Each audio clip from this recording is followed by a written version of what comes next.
Para cerrar el módulo de lógica debemos remitirnos al capítulo 6 de este módulo, de este material, como recordemos es el libro del doctor Gómez, mencionado y explicado en el capítulo 1.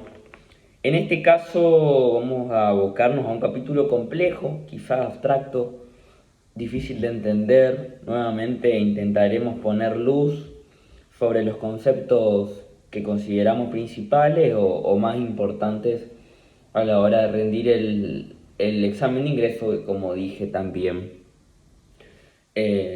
Plantea consignas muy concretas sobre ciertas partes del material, referencias exactas, textuales del material, que muchas veces hacen alusión a estos puntos que yo considero fundamentales, que son principales, y quizá un poco el trabajo que hacemos en esta síntesis a lo largo de estos videos es distinguir, diferenciar lo fundamental, lo principal de lo secundario o lo accesorio.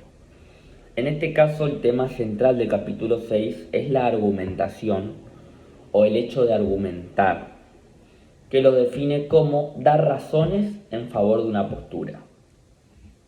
Por un lado, se basa en la prueba, que es empírica, es decir, que se analiza su factibilidad, y por otro lado la demostración, que es más bien abstracta o discursiva.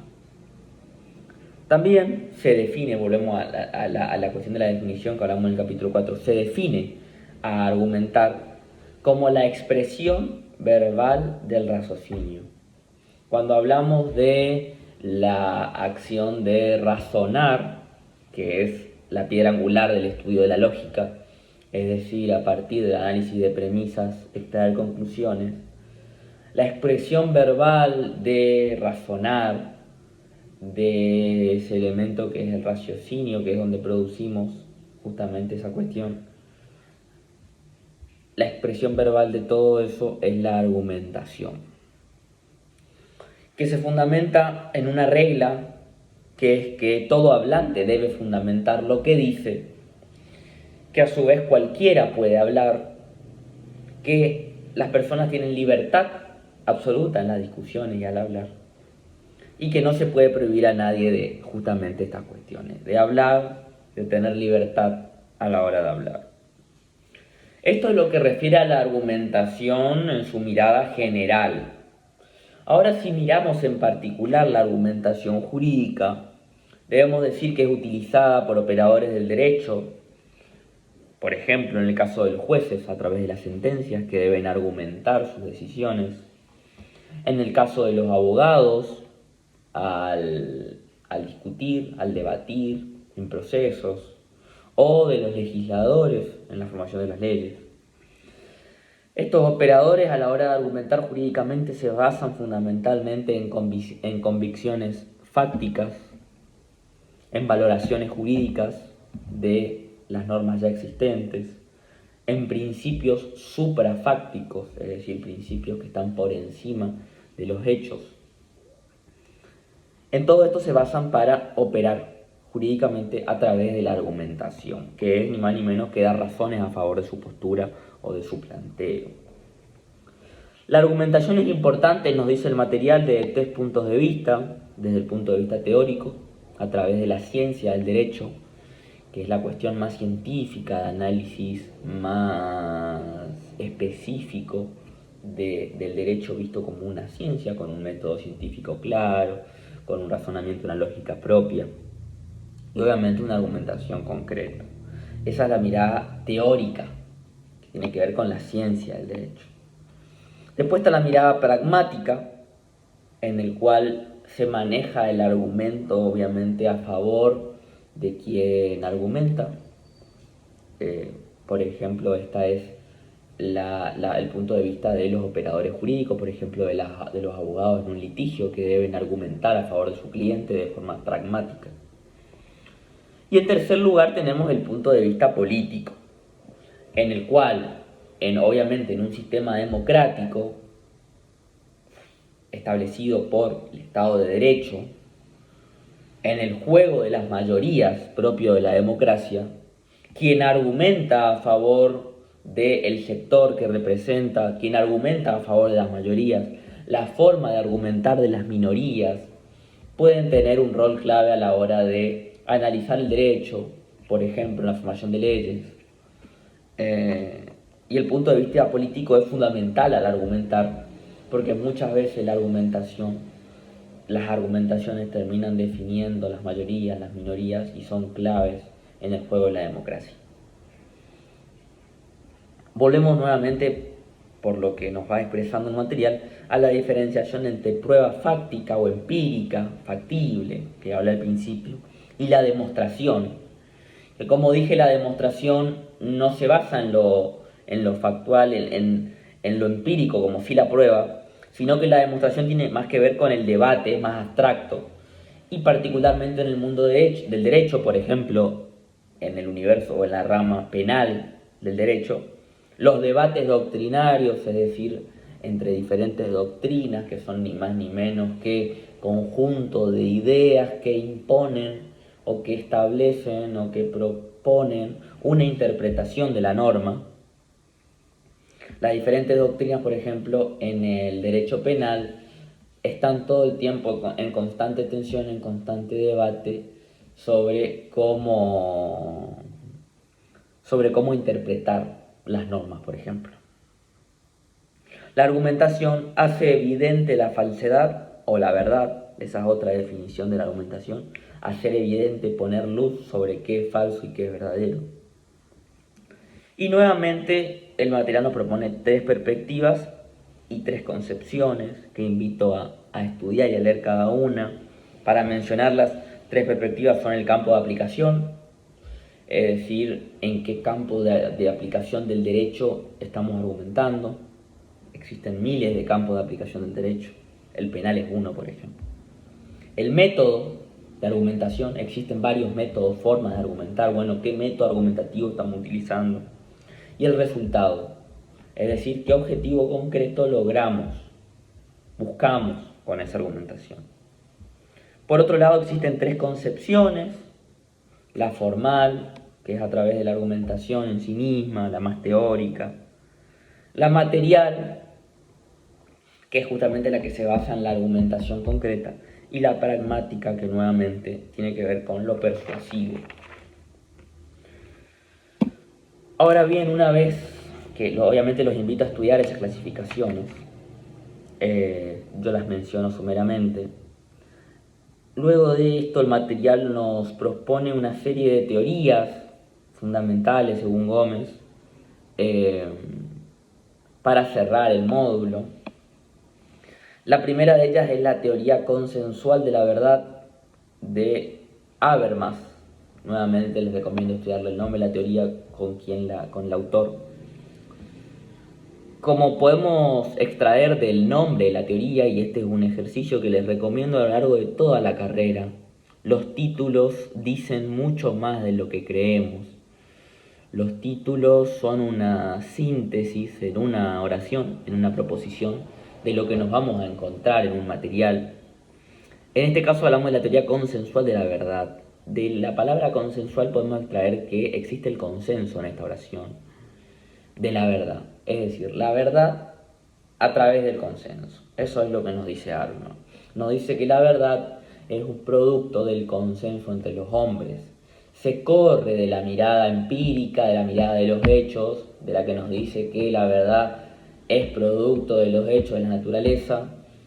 Y Habermas, en esta mirada más jurídica, nos plantea que la verdad es producto del consenso entre las personas, del diálogo interconectado entre las personas, de la libertad de discusión, de la igualdad de las personas.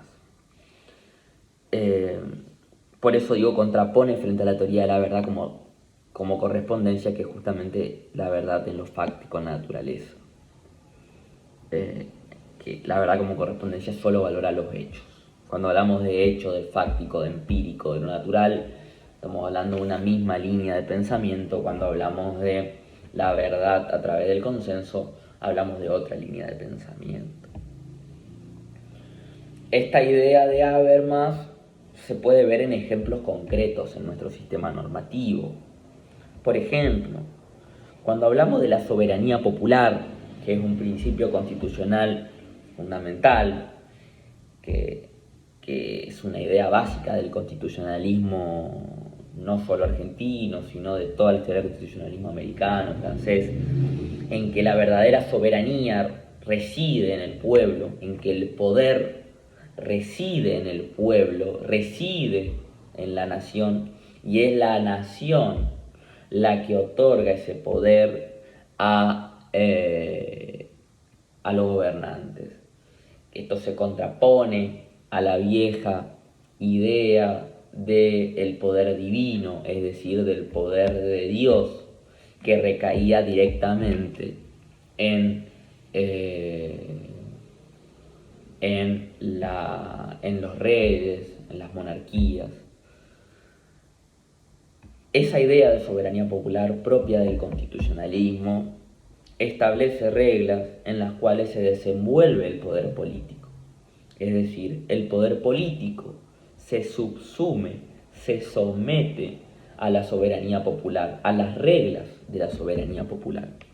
Nuevamente, relacionando esto con Habermas, podemos decir que una verdad colectiva a través del consenso, como lo es la soberanía popular, como lo es la aceptación de la democracia a través de la soberanía popular, subsume, somete, establece reglas, establece la verdad para controlar al poder político. Es decir, este es un ejemplo de cómo nuestro sistema normativo, nuestro sistema jurídico, se engloba, se encuadra en la teoría de Habermas, o Habermas se encuadra a través de su teoría, o teoriza a través de nuestro Estado de Derecho. Otro ejemplo es que el juez decide, emite sentencias, en la actualidad, por ejemplo, los jueces emiten sentencias en base a normas que son aprobadas, en teoría, a través de la representación de los legisladores y de la autoridad competente del Congreso, que son aprobadas por todos, o que son aprobadas por un colectivo de personas que ejercen la representación de la población y obtienen esa verdad a través de un consenso teórico. Eso es lo que tiene que ver con la teoría de Habermas. Tiene un montón de matices más, que los invito a leer obviamente, pero para que ustedes comprendan la teoría a gran escala, con ejemplos concretos, esta es la explicación, creo yo, más clara. Luego nos habla de la teoría de Perelman, que es otro autor, que nos habla de la teoría de la fundamentación como teoría lógica. En este caso pone a la argumentación en el centro de la escena, pero algo que ya hablé anteriormente, que es a la argumentación con total libertad. Lo que nos dice Perelman es que a través de la argumentación con total libertad, a través de lo que se llama la retórica, que la retórica es ni más ni menos que la acción de persuadir y convencer, obtendremos la verdad. Nos habla del auditorio. Cuando nos habla de auditorio hace referencia a los interlocutores, es decir, a quienes nos escuchan.